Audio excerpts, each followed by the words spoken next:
Imagine waking up tomorrow morning to a sudden, absolute silence.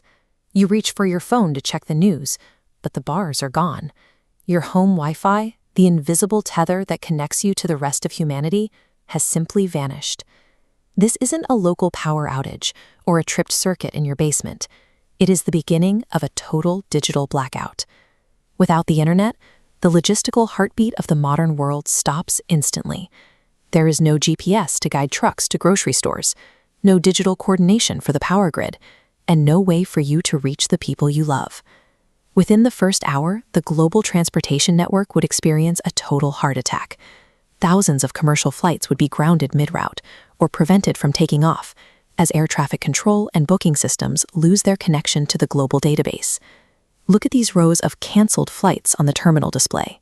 This is the face of a world where the infrastructure of travel has been deleted. In this scenario, millions of passengers are stranded, and the complex, just-in-time supply chains that keep our world fed and fueled begin to dissolve. The crisis would move from the airports to your front door within the first few hours. Our entire financial system is now a series of digital ledger entries. Without a network to verify them, credit cards become useless pieces of plastic, and digital wallets refuse to open. You would walk to your local bank and find a handwritten sign like this one, ATM out of order. In a matter of minutes, the wealth of entire nations becomes inaccessible. Cash becomes the only currency, but with no way to withdraw it, the economy simply freezes in place. This total collapse has nearly happened. On several occasions in the last 20 years, the global internet has come within minutes of a permanent systemic blackout. These weren't just localized glitches. They were moments where the very architecture of our digital civilization began to unravel. We live in a world that is almost entirely dependent on a system we have nearly lost multiple times. Most of us operate under the assumption that the internet is a magical, invulnerable force, an invisible cloud that exists everywhere and nowhere at once. In reality, the internet is a massive, physical, and deeply fragile machine. It is a sprawling network of silicon, steel, and glass, held together by aging code and human maintenance. To understand why we are so vulnerable, we have to look past the apps on our screens and examine the specific layers where this machine has already broken down. We begin at the delivery layer. This is the interface between you and the data you seek. To see the physical reality of the web, look down these glowing aisles of server racks. These are content delivery networks, or CDNs. They are the massive, centralized hubs that store the videos you watch and the websites you visit. Because we want the web to be fast and seamless, we have consolidated almost all global traffic into just a handful of these massive server farms. On June 8, 2021, the danger of this centralization was exposed by a company called Fastly. A single customer making a valid configuration change to their own settings inadvertently triggered a hidden bug in Fastly software. In an instant, a massive portion of the internet's delivery layer broke. Major platforms like Reddit, Amazon, and the New York Times, and even the UK government's official portal vanished. For an hour, the world realized that the cloud isn't a vast, redundant network. It is a series of single points of failure. While the Fastly outage was an accident, it provided a blueprint for those who wanted to cause harm. In 2016, a coordinated attack targeted a company called Dyn, which managed the domain name system, the phone book of the internet. If you strike the phone book, it doesn't matter if the website is still running. No one can find it. This was an act of deliberate sabotage that completely paralyzed the internet. The weapon used in this attack was likely sitting in your living room. Focus on the lens of this white smart security camera. In 2016, hackers used a piece of malware called the Mirai botnet to take control of millions of household devices exactly like this: unsecured webcams, baby monitors, and smart thermostats. They turned these mundane consumer products into a digital army, commanding them to flood Dyn's servers with so much traffic that the system simply gave up and died. We have built a digital world that prioritizes speed and convenience over resilience. By consolidating the web into a few central nodes and connecting billions of insecure devices to those nodes, we have created an ecosystem where a single attack or a minor software glitch can leave millions of people in the dark.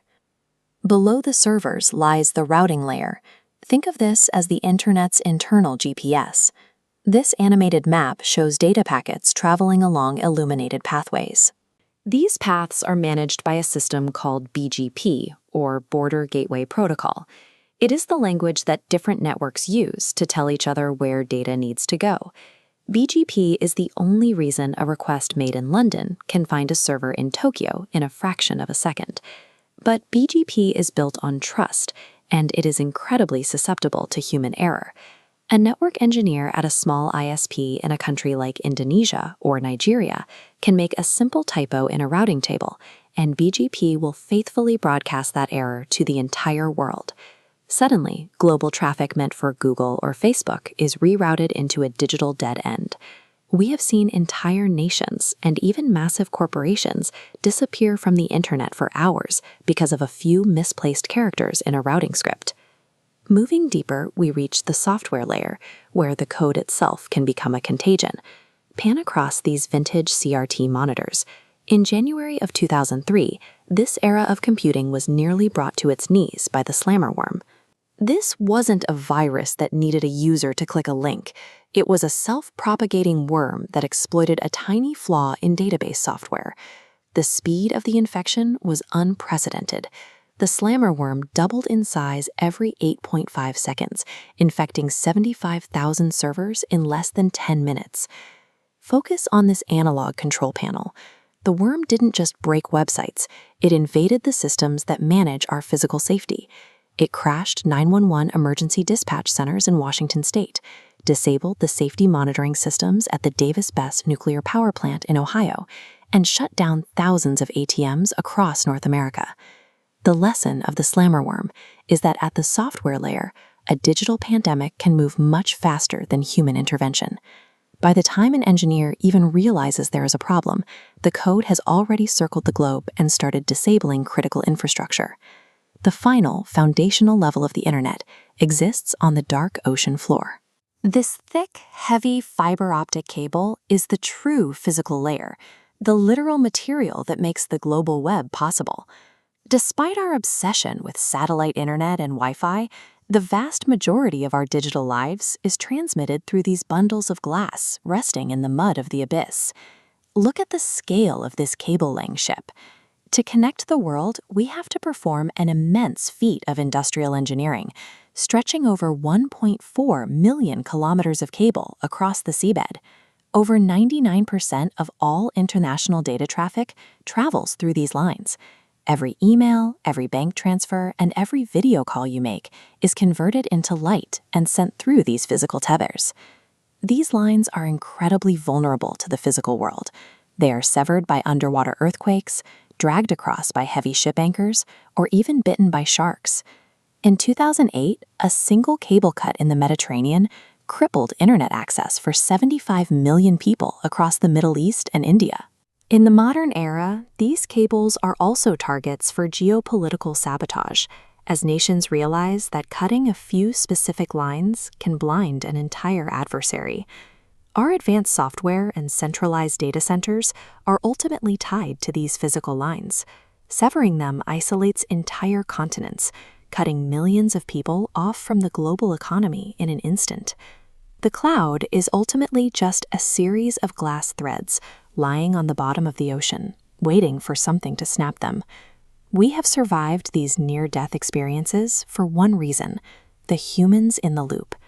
Focus on these IT professionals in the blue-lit server room. Every time a BGP error deletes a country or a worm infects the grid, there are teams of exhausted engineers working around the clock to write the patches and reroute the traffic. The internet isn't a self-healing organism. It is a machine that requires constant, desperate maintenance to stay upright. But we are making the machine harder to fix. We are currently connecting every piece of critical infrastructure, from the power grid and water treatment plants to hospital ventilators and self-driving cars, to this same fragile network. We are building a world where a digital outage isn't just an inconvenience, it is a mass casualty event.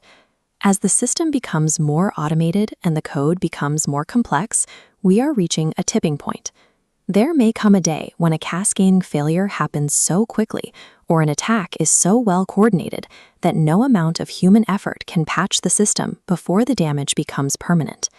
We have spent 30 years convincing ourselves that the internet is an indestructible part of the natural world, as reliable as the air we breathe. But the history of the web shows us a different story. It is a story of close calls and narrow escapes. It forces us to ask one final question.